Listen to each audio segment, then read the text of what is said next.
¿Qué tal? Buenos días. Pues para mí es un gusto poder apoyarles en esta materia de derecho fiscal, en donde vamos a estar compartiendo información muy valiosa sobre esta área jurídica que tiene implicaciones en muchas otras áreas del derecho, de la contabilidad, de la administración. Tiene muchas aristas. Mi nombre es su servidor, doctor Armando Llanos Mendoza, y voy a estar apoyándolos en que ustedes conozcan sobre lo que es el derecho fiscal y puedan de alguna manera dominarlo para efectos de en su momento poderlo aplicar cuando haya un litigio o un conflicto en el área jurídica. Antes de comenzar con el tema, me gustaría abordar lo que es derecho, ¿sí? Que es una de las palabras que tiene que ver con lo que nosotros vamos a analizar en esta sesión. ¿Qué es el derecho? El derecho nosotros lo concebimos pues como hay diferentes acepciones, ¿no?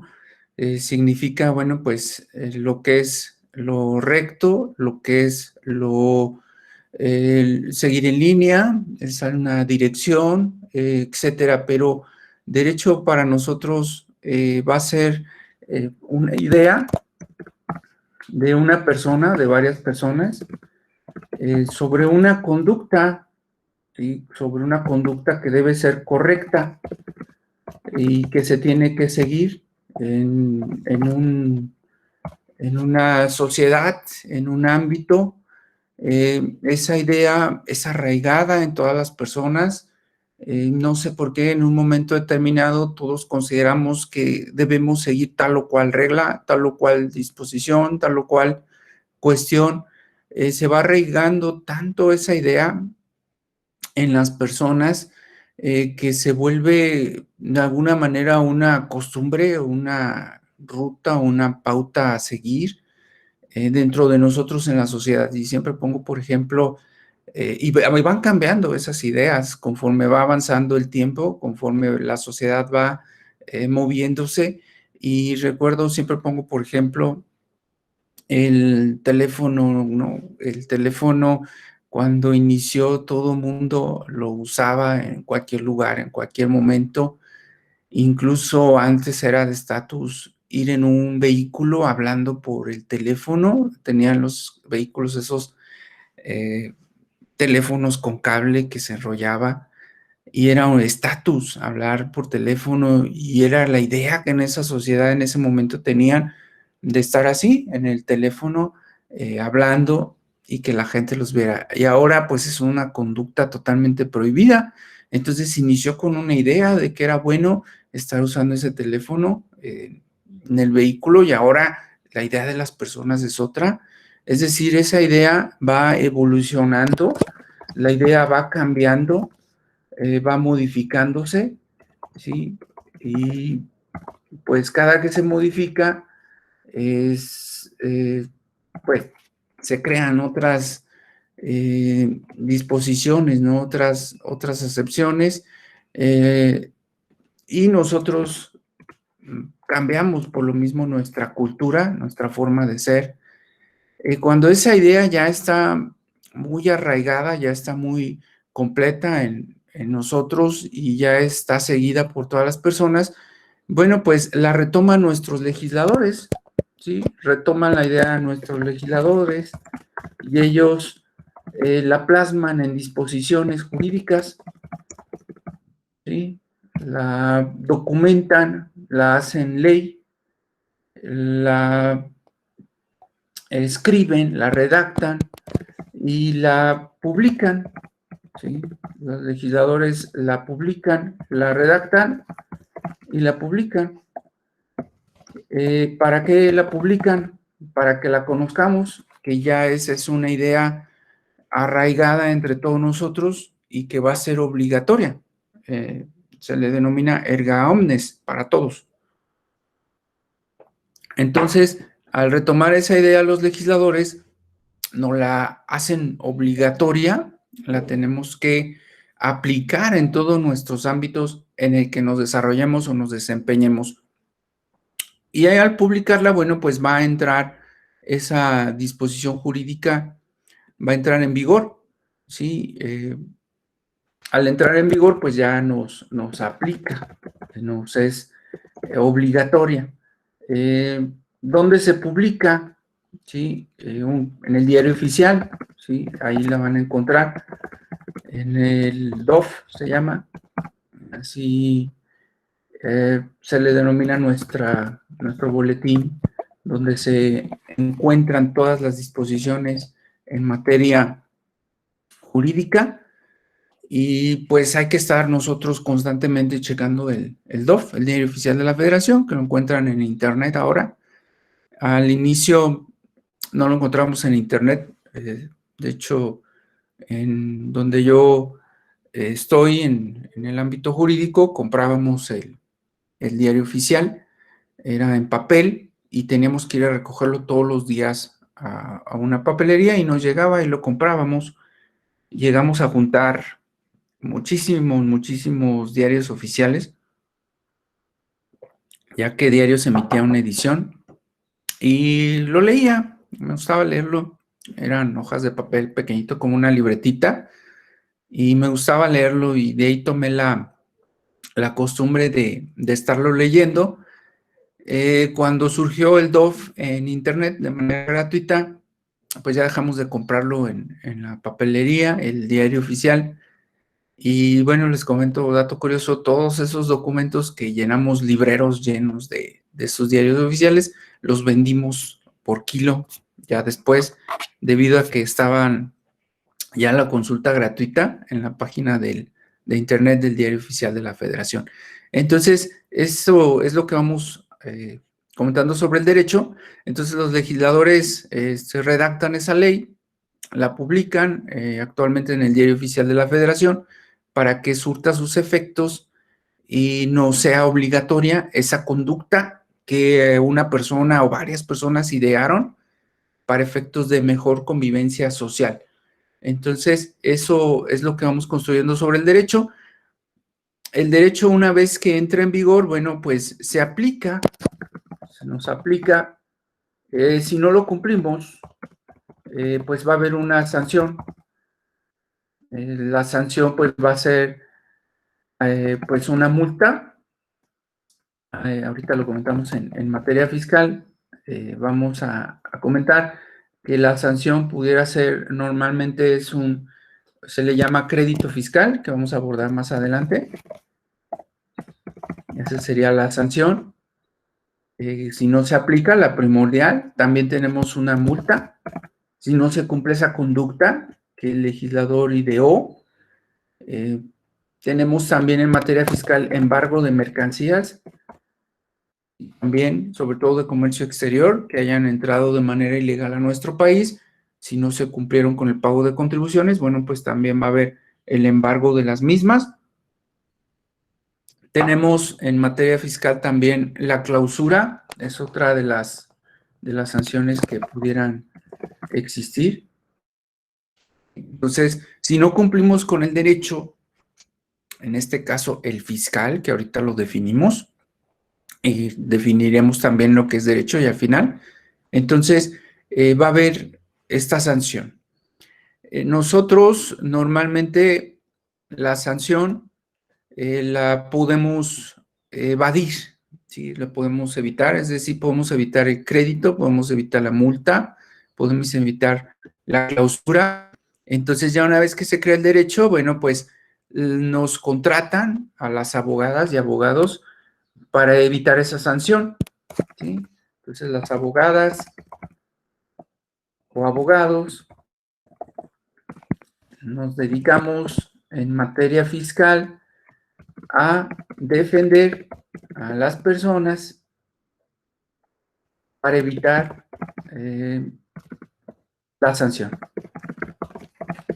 Entonces, a pesar de que existe una conducta obligatoria que crearon los legisladores, que la publicaron y que nosotros incumplimos esa sanción, al verse afectada una persona, bueno, pues nosotros las abogadas, los abogados defendemos, evitamos que esas personas sean sancionadas, utilizamos para ello los medios de defensa, ¿sí?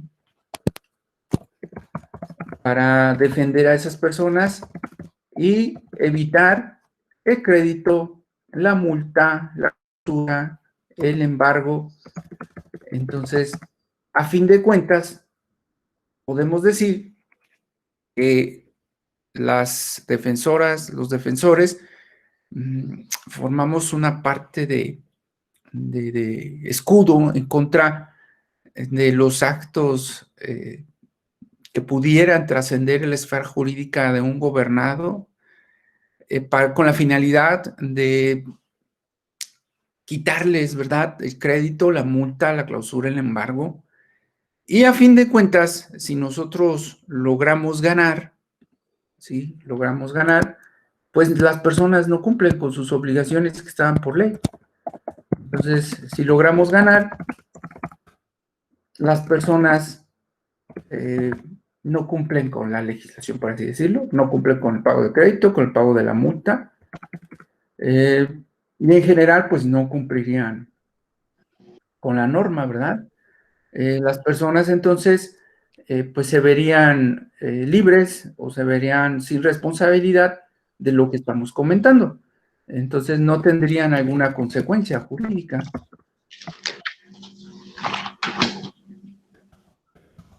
Si es que nosotros lo logramos hacer. Y por eso es que nos preparamos, pues, en el ámbito del derecho fiscal, para en un futuro, pues, poder defender a esas personas, porque en un ratito más vamos a ver que hay principios que se tienen que respetar por parte de las autoridades y que nosotros nos valemos de ellos para defender o para apoyar a una persona en el ámbito del derecho. Entonces, eso es lo que vamos construyendo sobre el derecho. Pero el derecho constantemente, como la sociedad cambia, pues se modifica constantemente. Y hay muchas reformas en materia fiscal, demasiadas. La autoridad utiliza principalmente para reformar las disposiciones fiscales, utiliza algo que se denomina miscelánea fiscal. Como el legislador es muy tardado en hacer los cambios, ¿sí? La autoridad se adelanta y utiliza las misceláneas fiscales y las publica en el diario oficial de la Federación y hace los cambios constantes. Algunos de ellos pudieran ser ilegales porque en materia jurídica hay un principio, sí, que solo me puede obligar la ley, no las misceláneas fiscales. Entonces, solo por ley. Las obligaciones, vamos a poner así, obligaciones fiscales solo por ley. Entonces, si una autoridad me quisiera afectar por medio de una miscelánea, pues yo voy a poder presentar los diferentes medios de defensa. Cuando se modifica, pues pasamos al punto primero, son nuevas ideas.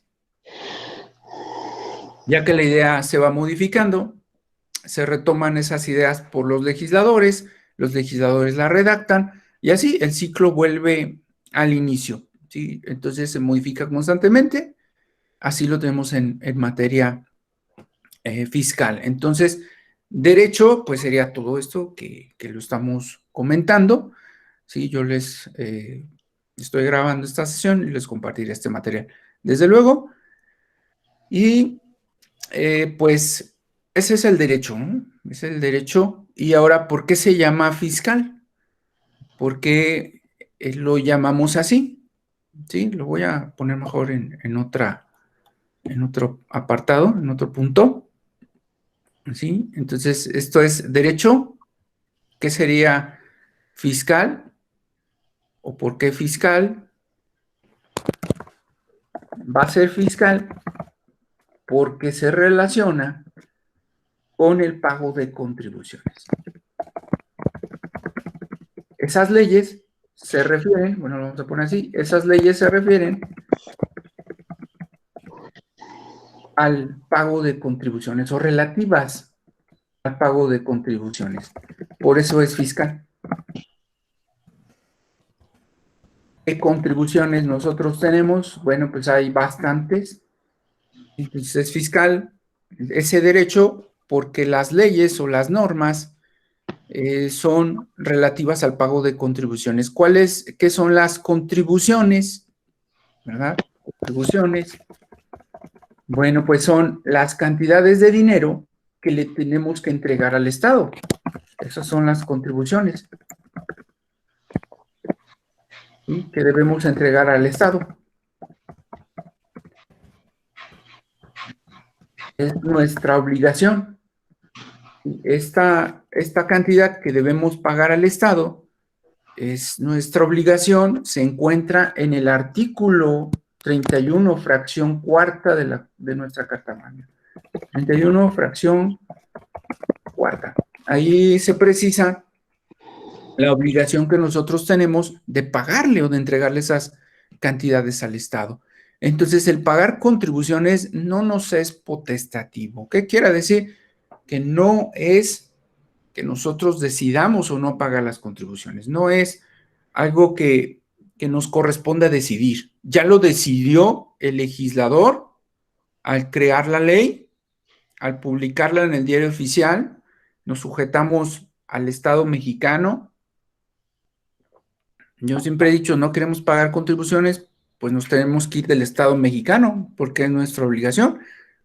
Pero la sorpresa es que cuando nosotros nos vamos a otro estado, también ese otro estado va a tener la misma obligación o va a existir esa misma obligación de pagar contribuciones. Entonces, son las cantidades que debemos entregar al Estado, así nos obligamos en nuestra Carta Magna a hacerlo, y no hay de otra, ¿sí? Entonces, el derecho fiscal serían todas las leyes relativas a ese pago de contribuciones, y las contribuciones, pues, son esas cantidades que debemos entregar.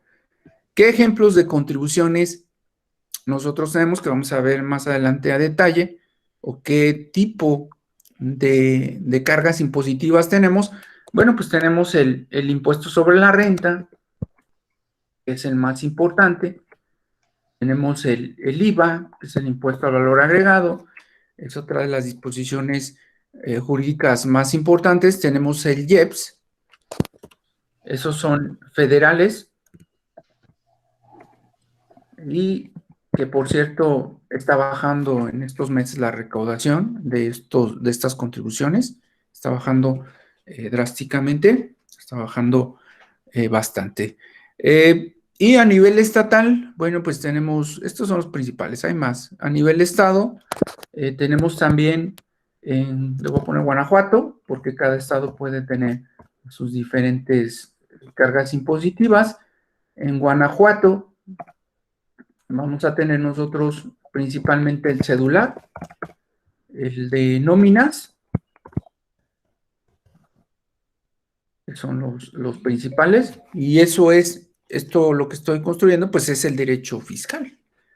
Eso son las normas jurídicas que nos establecen el pago de las contribuciones. Tenemos el de hospedaje también, es otro de los impuestos que principalmente tenemos en Guanajuato, y son algunos de los principales. Y también en el municipio, sí, también nosotros manejamos, en este caso en Celaya, tenemos algunos. El más importante, pues, es el predial, pero tenemos otras contribuciones que vamos a analizar más adelante. Entonces, ¿por qué se le llama derecho fiscal? Pues porque tiene que ver con el pago de algunas de estas contribuciones, o son el pago relativo a estos tributos que, repito, los creó el legislador, ¿sí?, en base a idea que se le ocurrió que eso debíamos pagar, que eso debía ser. Y al crearlos, bueno, pues es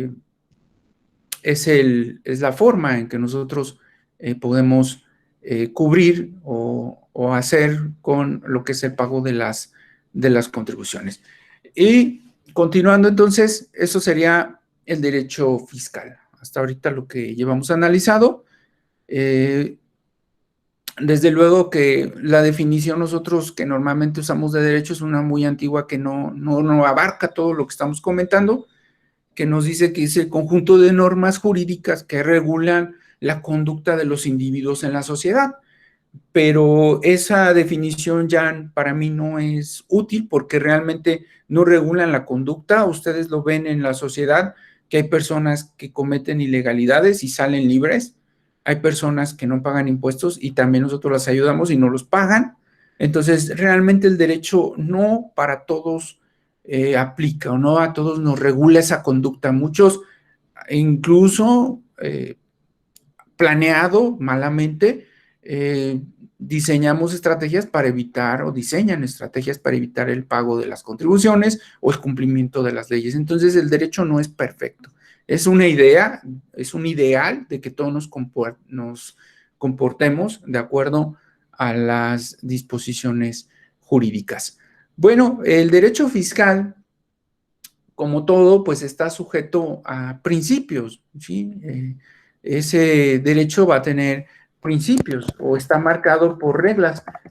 ¿Qué es un principio? Pues es una máxima, es algo que tenemos nosotros que seguir, que estamos obligados a acatar.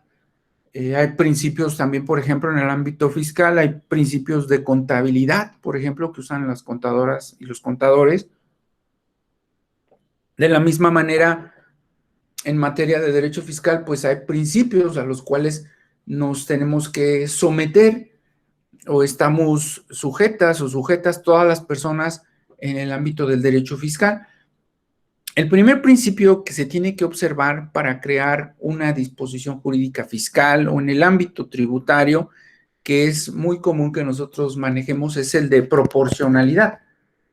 Ese principio, nuestras leyes lo deben respetar y debemos ajustarnos al principio de proporcionalidad. ¿Qué quiere decir este principio? Pues que vamos a pagar contribuciones atendiendo, es decir, vamos a cubrirlas o vamos a pagar esas cantidades de dinero atendiendo a nuestros ingresos.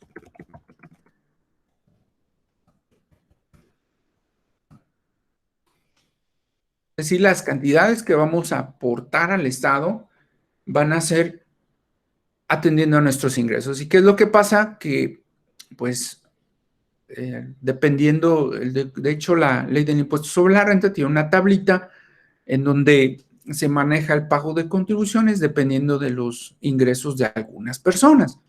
Entonces, es uno de los principios más importantes que nosotros tenemos en materia tributaria. Desde luego que este principio se desprende del artículo que pusimos acá, que es el 31, fracción cuarta, ¿sí?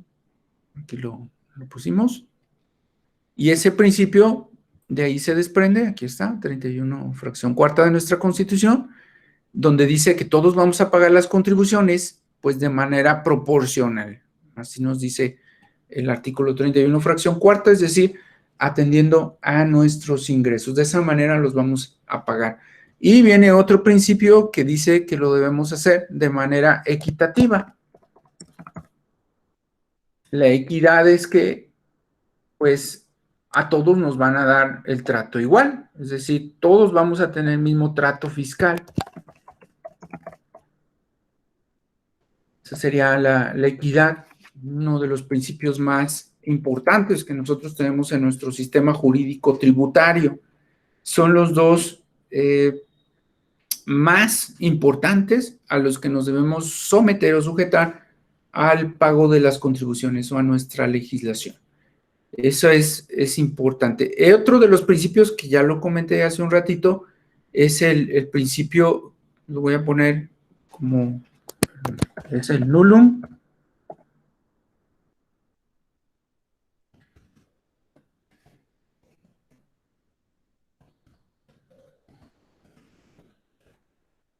si no me equivoco, es así, no me acuerdo si tiene doble L. Es el de nullum tributum sine lege. Ya lo comenté hace un ratito, pero no lo mencioné así. Es decir, en las contribuciones o las disposiciones jurídicas fiscales nos indican que solo pagaremos impuestos por ley.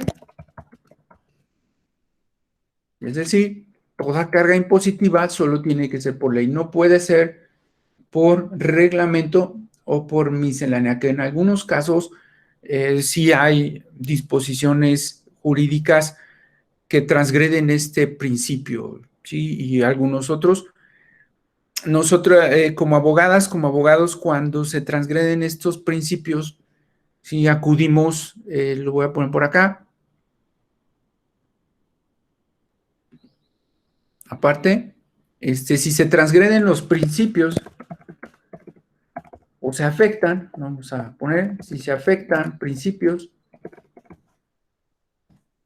de los que estamos comentando, pues vamos a tener los medios de defensa. Esos medios de defensa que nosotros vamos a tener son dos, que en esta sesión pues no vamos a analizar, ¿verdad? Pero se los comento. Esos medios de defensa ante transgresión de estos principios pues tenemos dos. Se denomina juicio contencioso. Es una materia totalmente aparte, ¿sí? Que voy a subir el día de mañana un video respecto a estos temas. Y tenemos también el amparo indirecto. Son los principales medios de defensa que nosotros tenemos si se afectan algunos de estos principios que estamos comentando. Eso en el caso de que alguna persona pudiera verse transgredida.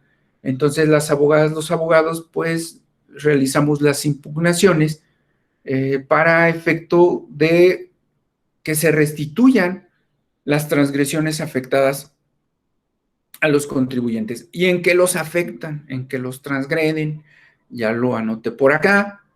¿Sí? Una persona en materia fiscal, pues normalmente se ve afectada cuando le violan los principios, cuando se afectan los principios, las máximas, pues se ven, se crean o se constituyen estos actos, ¿no? Que es el crédito, que es la multa, que es la clausura o que es el embargo, que ya estuvimos comentando, ¿sí? Entonces, cuando se crea una ley tributaria, no hay problema, pero pues si no es proporcional, no es equitativa, pues ya nos está transgrediendo. Si por miscelánea me afectan, si por reglamento me afectan, bueno, pues ya estamos, vamos a tener que hacer una impugnación. Si les quiero comentar que quien resuelve estos asuntos, que en el caso del juicio contencioso es el Tribunal Federal de Justicia Administrativa, y en el caso del amparo indirecto, bueno, pues es los órganos de la Suprema Corte de Justicia de la Nación.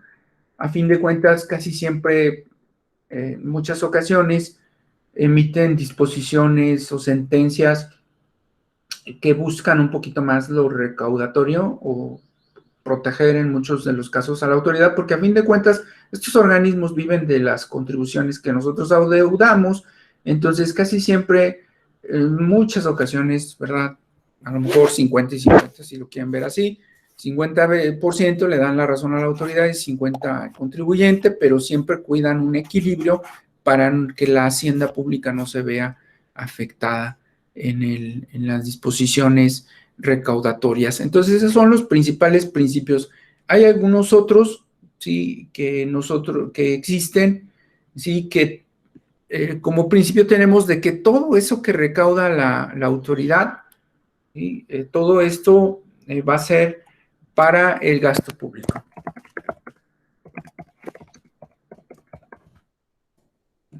Ese es un principio también muy importante.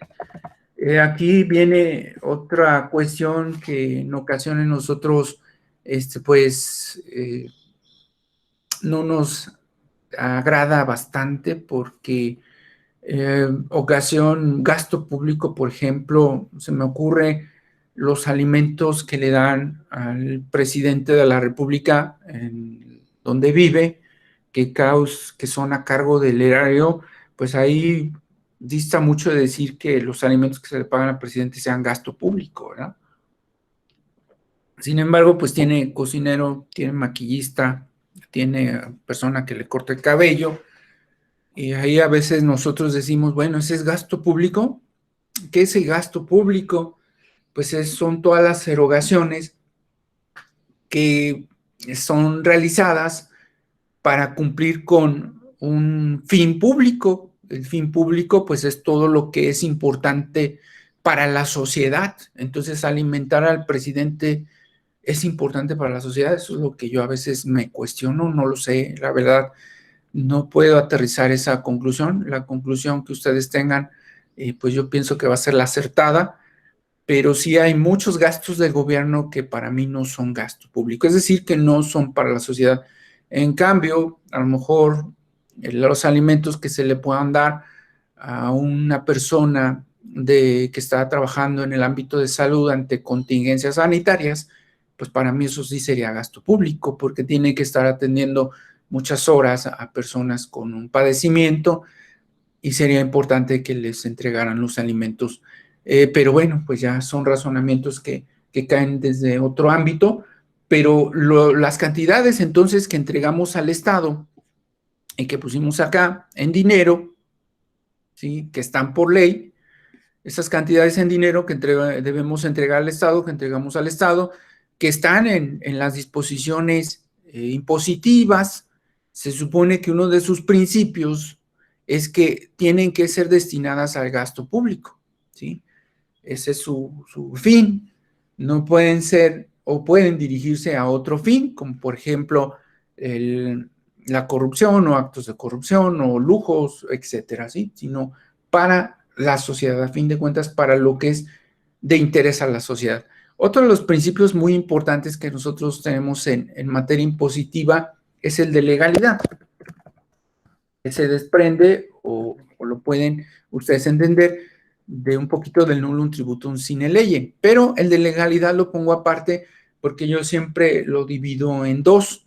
Sí, el de legalidad, bueno, pues lo vamos a explicar como que exista una ley, como lo comentamos, esa ley establezca para nosotros derechos y obligaciones, no solo obligaciones, sino también derechos, y esa ley debe ser respetada por la autoridad,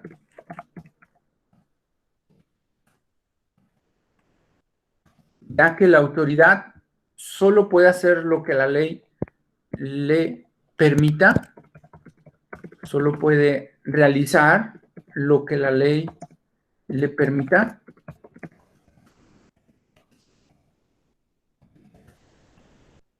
Y este principio también se desprende que los contribuyentes podemos hacer lo que la ley no nos prohíba, o desplegar la conducta, desplegar las conductas que la ley no nos prohíba.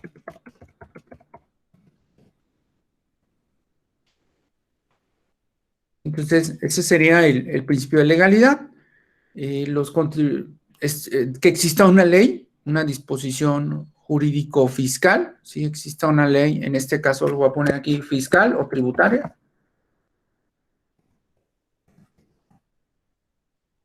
Esa ley fiscal o tributaria debe establecer derechos y obligaciones para los contribuyentes, como existe actualmente.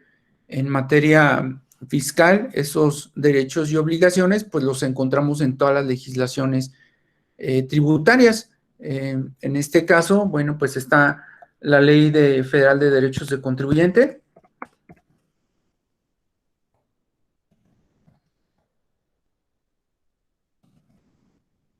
Están muchos derechos.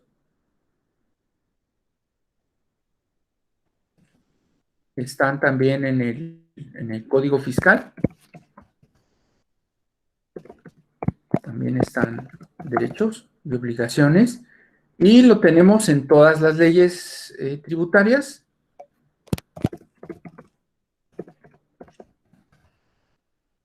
Como leyes tributarias, pues tenemos la de ley del ISR, le pongo L primero, que signifique ley de ISR, ley del IVA, ¿sí? Ley del IEPS, Y en esas disposiciones tributarias, pues están nuestros derechos y nuestras obligaciones en materia fiscal. Solamente recuerden, por favor, que también hay legislación estatal. Y también la legislación estatal tiene los mismos derechos y obligaciones en materia tributaria. Cada estado tiene su propia legislación, tiene su propio código fiscal, tiene sus propias leyes tributarias. Igual en el municipio, pues hay disposiciones jurídicas en materia tributaria, ¿sí? Entonces, esas disposiciones, nuestro derecho como principio es el de legalidad, que existan esas leyes, ya vimos o ya les comenté cuáles, donde sean respetadas por la autoridad esos derechos y esas obligaciones. La autoridad solo puede hacer lo que la ley le permita. Si la legislación no lo dice, la autoridad no lo puede hacer. Los contribuyentes podemos desplegar las conductas en materia fiscal o tributaria que no nos sean prohibidas por la legislación. Entonces, este es un principio muy importante, es de los esenciales en materia tributaria. Si se transgrede algo de lo que estoy comentando, es decir, que esas leyes tributarias o la autoridad no respeta los derechos, entonces ahí es donde intervenimos como abogadas, como abogados, para promover los medios de defensa en contra de los actos que están de autoridad que están afectando a a nuestra esfera jurídica. Y lo hacemos o argumentamos esas violaciones al principio en materia fiscal, ¿sí? Por medio de una demanda. También hay recurso, pero principalmente por medio de una demanda. En esa demanda, ustedes, las defensoras o defensores fiscales, pues van a redactar argumentos y agregar pruebas en donde precisen que hay una violación a alguno de estos principios, ¿no? Como los que estamos comentando, que es el de proporcionalidad, es el de equidad para el gasto público y el de legalidad. Siempre que elaboro una demanda en materia fiscal, siempre mi principal argumento es el violación al principio de legalidad, es decir, que la autoridad no se ajustó a lo dispuesto por las leyes. ¿Cuáles leyes? Bueno, pues las que ya les comenté, ley del ISR, ley del IVA, ley del IEPS, código fiscal o la legislación de los estados y municipios. Normalmente la autoridad, cuando se aparta de la ley, cuando se aparta del principio de legalidad, estamos hablando que la autoridad comete un acto arbitrario. Entonces, una transgresión a este principio es un acto arbitrario de autoridad.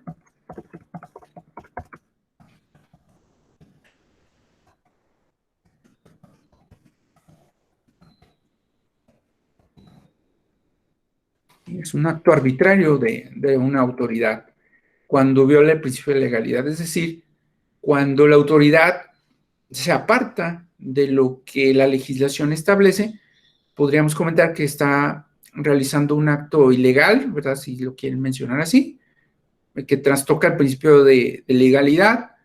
Este principio nosotros lo vamos a encontrar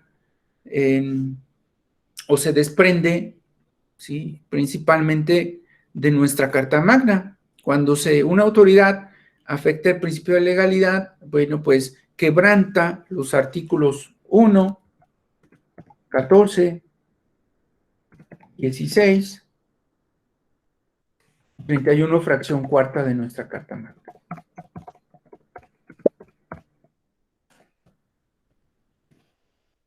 Entonces, esos artículos 1, 14, 16, 31 fracción cuarta son afectados cuando la autoridad viola el principio de legalidad.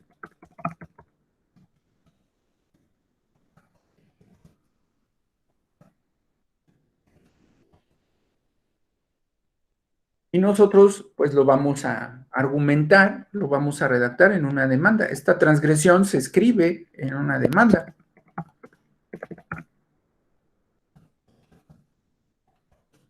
Se redacta ya sea de juicio o de amparo, dependiendo del acto. Entonces se redacta por nosotros, los fiscalistas, en una demanda, ¿sí?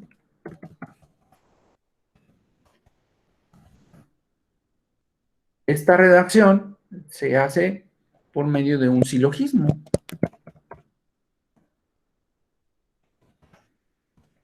Ese silogismo se divide en tres premisas.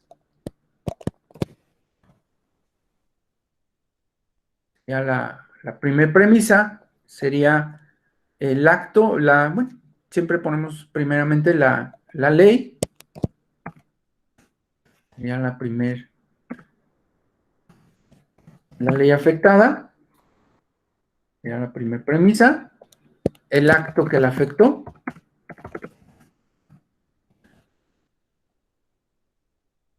y las razones por las cuales consideramos que fue afectada.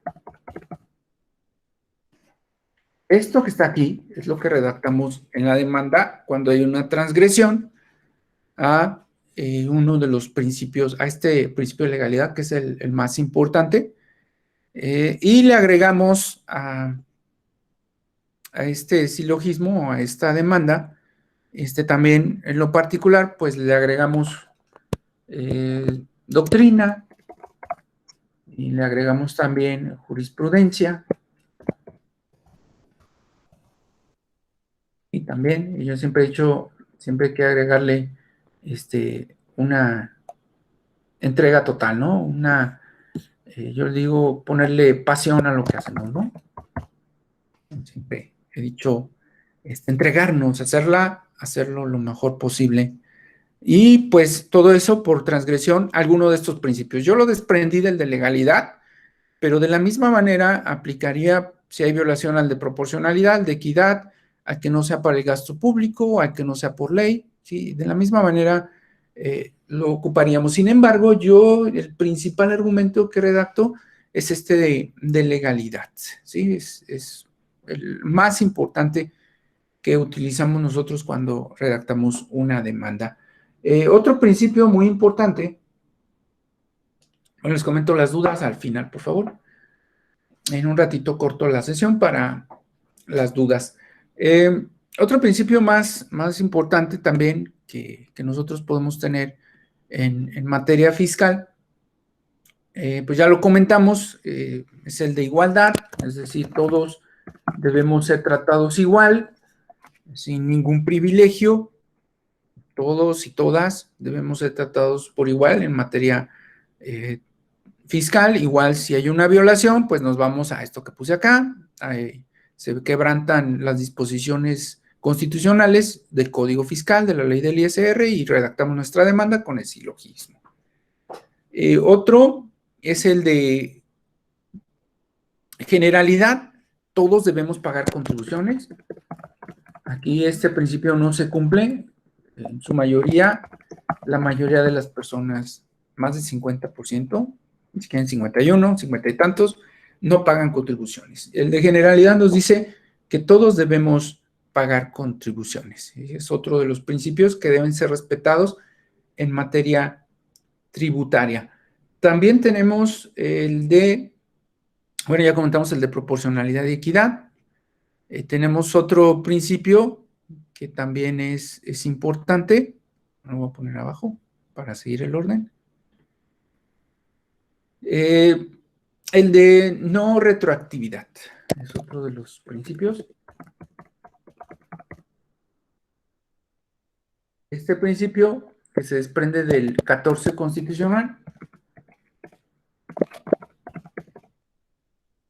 nos dice que no me deben aplicar una disposición fiscal actual a hechos pasados. No aplicar disposición fiscal a hechos pasados o legislación fiscal, ¿verdad? Legislación fiscal a hechos pasados. Está prohibido, no se puede. Entonces, si yo realicé la actividad económica hoy,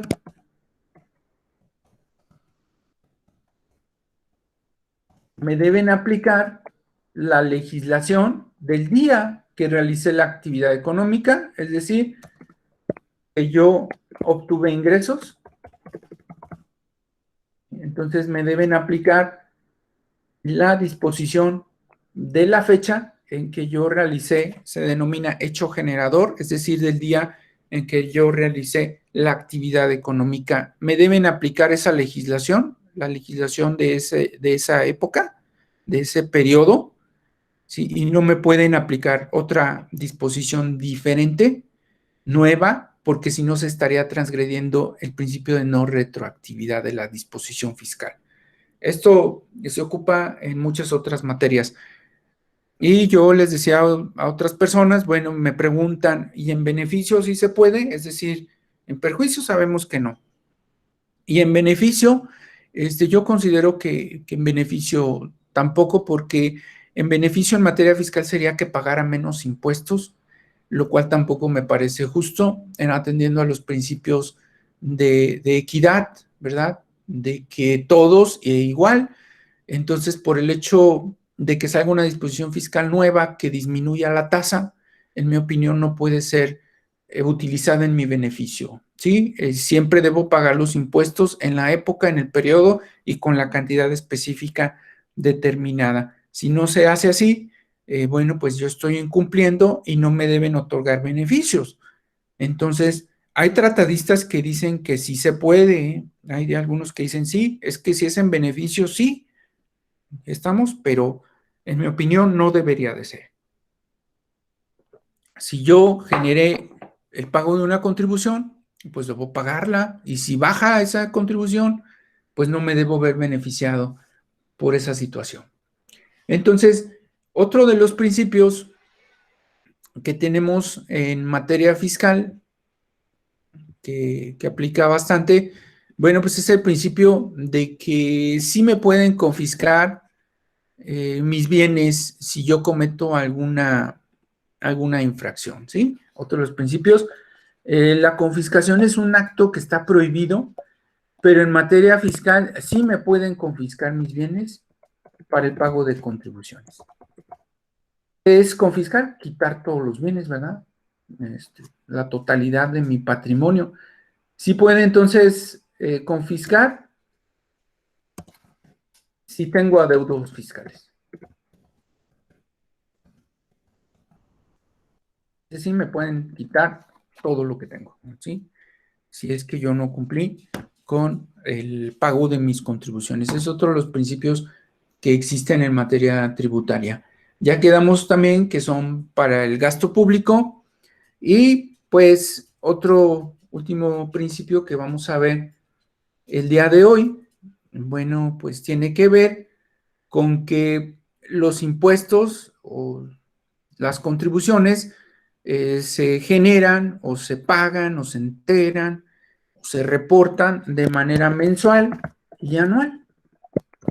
Hay contribuciones que se pagan de inmediato, entonces es mensual, puede ser pues anual, es instantáneo como los impuestos al comercio exterior, de manera inmediata, podemos poner. Hay pagos bimestrales, reportes bimestrales, hay trimestrales, dependiendo de la contribución. Normalmente los pagos de las contribuciones acudimos a un contador o una contadora pública, son los que se encargan de hacer esos reportes, trabajan muy de la mano con la abogada, con el abogado, los contadores o contadoras cuando hay una impugnación. Cuando yo redacto mi demanda, cuando presento mi impugnación, de las que comentamos aquí, si ya sea aquí en el juicio contencioso, ante el tribunal, normalmente yo siempre procuro agregar una pericial contable cuando tengo un conflicto en materia impositiva, ya que los contadores o las contadoras son las personas que se encargan de calcular, es decir, determinar el pago de las contribuciones e indicar al contribuyente cómo deben pagarlas, en dónde deben pagarlas, ¿sí? Entonces, pues, estas declaraciones o estos pagos, pues los genera normalmente un CP, que es lo más común, pero también hay CPC. Los CP, pues son los contadores públicos, y los CPC, si alguien es contadora o contador, pues tiene que ir escalando de ser CP al CPC. El CPC es un contador certificado que dictamina ¿sí? A empresas, a grandes empresas. Es un dictaminador, es decir, si lo podemos llamar en palabras sencillas, certifica que las contribuciones de grandes empresas, de grandes corporaciones o que tengan grandes ingresos, se pagaron debidamente. Entonces es como un certificador, ¿no? Por eso dice certificado. Ellos dictaminan que fue correcto el pago de contribuciones. ¿Sí? Es su principal función. Y ellos son los que se encargan de esa parte, ¿no? De hacer los cálculos, las determinaciones, y nosotros, las abogadas, los abogados, pues nos encargamos de verificar que estos actos de autoridad hacendaria, los que puse por acá, ¿sí? Estos actos de aquí, nos encargamos de revisar, ¿verdad? De analizar, de estudiar que esos actos de las autoridades hacendarias se hayan sometido, se hayan sujetado a los principios. Esa es nuestra finalidad primordial. Entonces, cuando a mí me entregan uno de estos actos que están aquí, un crédito, una multa, una clausura, un embargo, lo leo a detalle y voy corroborando de la lectura que ese acto se haya sujetado a los principios que estamos comentando, ¿sí? Y si no se sujetó ese acto a los principios adecuados, a los principios correctos en materia tributaria, entonces yo voy a realizar mi medio de defensa al ver que mi cliente sufrió una afectación en esos derechos, en esos principios, y voy a promover alguno de estos juicios. Y si va determinado de la mano con algún pago de contribuciones, pues voy a apoyarme de un perito contable, pues que va a ser un CP o un CPC. ¿Sí? El especialista que me va a apoyar en ese ámbito. Entonces, algunos dicen, no, pues es que yo tengo que ser CP y tengo que ser abogado o abogada. Y quieren acumular todo en una misma persona, es bueno, es correcto, pero recuerden el principio, dos cabezas piensan mejor que una. Entonces, siempre trabajar en equipo, dos o más personas, entonces siempre nosotros los abogados, las abogadas, y apoyarnos de un CP o un CPC, ¿sí? Que nos van a apoyar a que entre las dos partes, entre el abogado o la abogada, pensemos mejor y calculemos mejor y hagamos mejor un trabajo en materia de asesoría fiscal. Entonces es mejor que asesoren dos personas a un contribuyente que lo asesore a una persona muy capacitada, ¿sí? Por ese principio, pero no demerito ninguna labor y ningún estudio de alguna persona.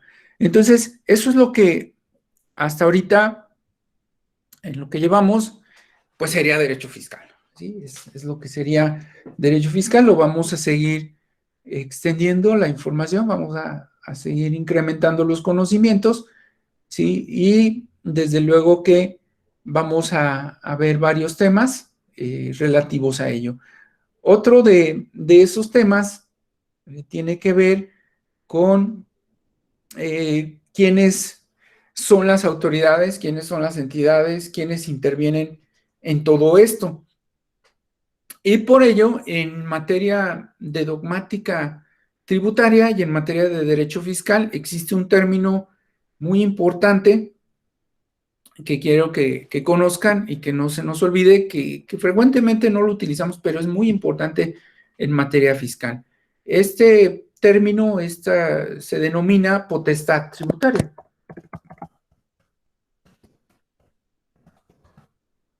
y se usa mucho en la doctrina fiscal. Es muy sencillo, nada más que el término no se nos graba, ¿no? Pero es algo muy sencillo, incluso ya lo comentamos hace un rato. ¿Qué es la potestad tributaria? Como su nombre lo deriva, se desprende de aquí, pues la potestad tributaria va a ser el poder, ¿sí? Es el poder que tiene el Estado. ¿Para qué? Para establecer contribuciones. Entonces, el poder que tiene el Estado para crear las contribuciones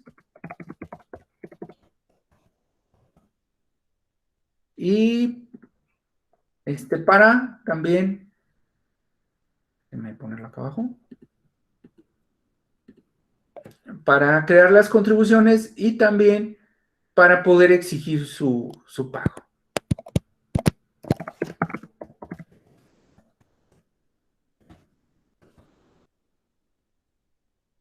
Esa es la potestad tributaria. Es un término que nosotros debemos dominar en materia de derecho fiscal.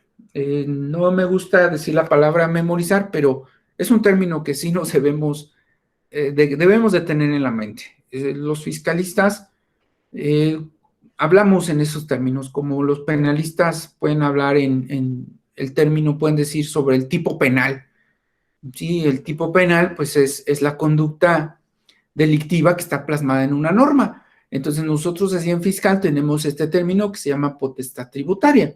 Es el poder que tiene el Estado para establecer las contribuciones, para poderlas crear y poderlas exigir. ¿Sí? ¿Cómo se hace o cómo se ejerce o quién ejerce esa potestad tributaria? Sí, bueno, pues la tiene el Congreso. El Congreso es el que tiene el poder de crear las disposiciones jurídicas, la potestad tributaria. El Congreso a nivel federal y a nivel estatal. Son las entidades que tienen la potestad. Es decir, la potestad es el poder que tienen de crear las contribuciones y en su momento después poderse exigir. Después vamos a ver quién las exige. Entonces, es el Congreso de la Unión, el federal y el estatal, quienes crean esas disposiciones. ¿Sí? La potestad tributaria se ve materializada por medio del denominado proceso legislativo. El proceso legislativo es un conjunto de actos que tienen por finalidad crear las disposiciones fiscales. ¿Sí? Entonces, el proceso legislativo es lo que da origen a la legislación tributaria. El proceso legislativo, bueno, pues a grandes rasgos, o se da por medio de una iniciativa. Después se discute esa iniciativa, ¿sí? Se aprueba, se sanciona, se publica y entra en vigor. ¿Sí? Es el medio en el que se ejerce la potestad tributaria. ¿Sí? Entonces, la potestad tributaria es un término que nos debemos nosotros familiarizar con él en materia fiscal, ¿sí? Y que implica esa creación de las contribuciones por medio de los congresos federal y estatal que culminan o que se lleva a cabo por medio de un proceso legislativo. No es otra cosa más que el principio que ya les puse acá, nullum tributum sine lege, ¿verdad? No hay tributo sin ley, aquí está. ¿Sí? Solo por ley. Y ese principio se ve materializado por medio de la potestad tributaria, es decir, por el poder que tiene el Estado para crear las contribuciones y que lo ejerce por medio del Congreso a través de un proceso legislativo. ¿Sí? Este Congreso, pues lo tenemos a nivel federal, estatal, y si quieren, no hay Congreso municipal, pero también se fijan impuestos municipales, ¿sí? Entonces, de un inicio, incluso también la Ciudad de México tiene esa facultad. En un inicio, pues sería entonces el Congreso el que nos va a establecer las contribuciones que tenemos que pagar. ¿Sí? Solamente el federal tiene facultades reservadas. En el Congreso Federal es el único que puede regular lo que es el comercio exterior, es decir, los impuestos al comercio exterior. Sí los puede cobrar el Estado, pero quien regula la materia de comercio exterior es el federal. Sí, también el federal es el único que puede gravar lo que son la gasolina, ¿sí? Impuestos sobre los combustibles, sobre todo lo derivado del petróleo, sobre lo que es las bebidas alcohólicas, la cerveza, por ejemplo, todo lo que tiene que ver con el tabaco, sí, también es una facultad exclusiva de gravarlos, la federación, sí, y el Estado, bueno, pues puede establecer las demás o lo demás que no esté reservado a la federación, puede legislar sobre lo demás, sobre las demás materias, siempre respetando el pacto de coordinación fiscal, ¿sí? Donde nos dice que el Estado no puede establecer las mismas contribuciones que la federación. Entonces, si la federación ya tiene un impuesto sobre la renta, pues el Estado no puede crear un impuesto sobre la renta. Sin embargo, sí nos crearon un denominado impuesto cedular, que es que el nombre solo cambia porque es similar al impuesto sobre la renta. Ya muchas personas han impugnado esa parte, ¿sí? Por medio de los medios de defensa que les comenté. Y hace rato les dije que en estos organismos jurisdiccionales en muchas de las ocasiones protegen a la autoridad y no puede haber un impuesto sobre la renta. Y dicen los tribunales, es que no es impuesto sobre la renta, es impuesto cedular. Eso es algo indebido, a fin de cuentas grava lo mismo, prácticamente casi lo mismo que lo que es el impuesto sobre la renta. Y los tribunales dicen que los abogados, las abogadas no tenemos la razón, que no es lo mismo que el impuesto sobre la renta, y es válido en la mayoría de los estados. Muchas personas presentaron amparo indirecto en contra de ese impuesto cedular, argumentando que se estaba agravando las mismas actividades y sin embargo nuestros tribunales dijeron que no. ¿Sí? Eso no lo considero correcto, pero bueno, pues ya que terminamos nuestras instancias, nuestros medios de defensa, que tenemos según la Constitución hasta 3, ya no tenemos otra impugnación.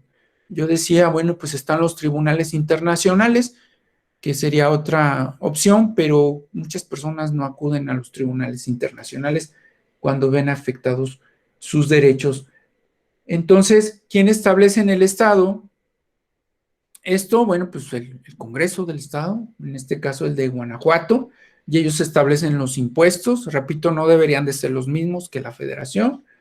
Ya tenemos por ahí el cedular, que prácticamente es lo mismo que el impuesto sobre la renta, desafortunadamente, y el Estado es el que fija los municipales. El Congreso estatal es el que establece los municipales, es decir, fija los impuestos que los ayuntamientos sugieren o autorizan, entonces lo hace el Congreso estatal. Ellos son los que los generan. ¿Sí? Cuando los congresos crean similares impuestos o crean o graban lo mismo, se le llaman facultades concurrentes. Entonces, facultades concurrentes implica que tanto la federación como los estados y los municipios pueden grabar o pueden establecer contribuciones.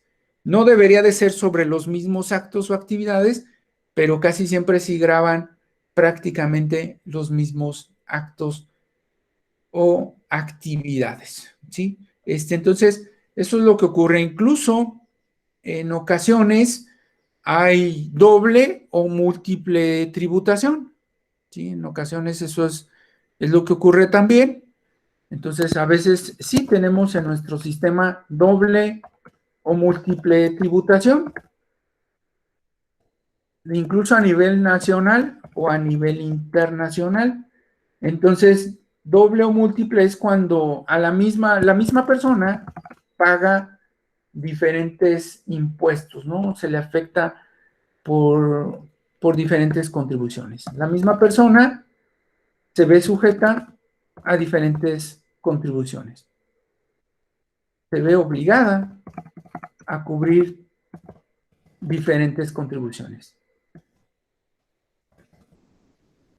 Es el sistema que tiene que ver con la doble o múltiple tributación incluso esta puede ser a nivel nacional o internacional.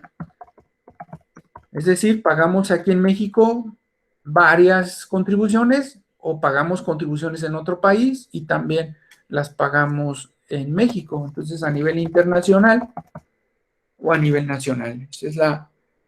Tenemos doble o múltiple tributación. Y les decía yo, para evitar todo este tipo de problemas, para que no hubiera tantos perjuicios hacia los contribuyentes, pues se supone que el Congreso crea leyes relacionadas con la coordinación fiscal. ¿Sí? La coordinación fiscal es un sistema creado, de hecho hay una ley de coordinación fiscal, ¿sí? Tiene su propia legislación, que sirve para evitar este tipo de problemas impositivos y que una persona no se vea tan afectada por el pago de contribuciones, ¿sí? Es decir, para no causar tanta afectación fiscal.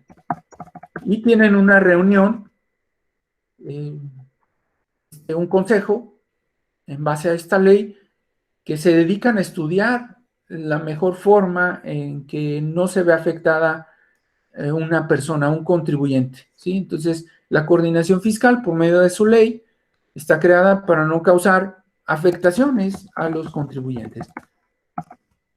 Y no solo eso, también es un pacto que se firma o que se crea entre federación y estados para repartir los ingresos de federales a los estados. No causar entonces afectaciones a los contribuyentes y repartir el gasto, repartir los ingresos entre la federación y los estados. Ustedes a lo mejor han escuchado que en las noticias se ha dicho mucho que algunos estados se quieren salir de ese pacto, porque hay estados que recaudan bastante, se entrega a la federación, pero después no les regresan las mismas cantidades de dinero que ellos ingresaron o que ellos recaudaron al erario público. Entonces, esto todo lo tiene que ver los congresos por medio de las leyes y ahí establecen la doble, la múltiple y las coordinaciones fiscales que tienen que ver con el pago de contribuciones. Ya por último, para terminar esta sesión, tenemos otro principio, otro postulado, este es el de potestad, ¿sí? Otro término muy importante que tiene que ver con el derecho fiscal, que es el último que no vamos a alcanzar a ver el día de hoy, es el de la competencia. Se llama competencia tributaria. Y con la competencia tributaria terminamos esta sesión. ¿Qué es la competencia tributaria? Bueno, pues es la facultad del Poder Ejecutivo que ya no le corresponde al Congreso, sino al Ejecutivo, ¿sí? De cobrar las contribuciones. Y es un tema que nos vamos a llevar toda la sesión próxima. Hasta aquí vamos a terminar esta sesión. Espero que les haya sido de gran ayuda y apoyo. Sí, entonces vamos a pasar a una sesión de preguntas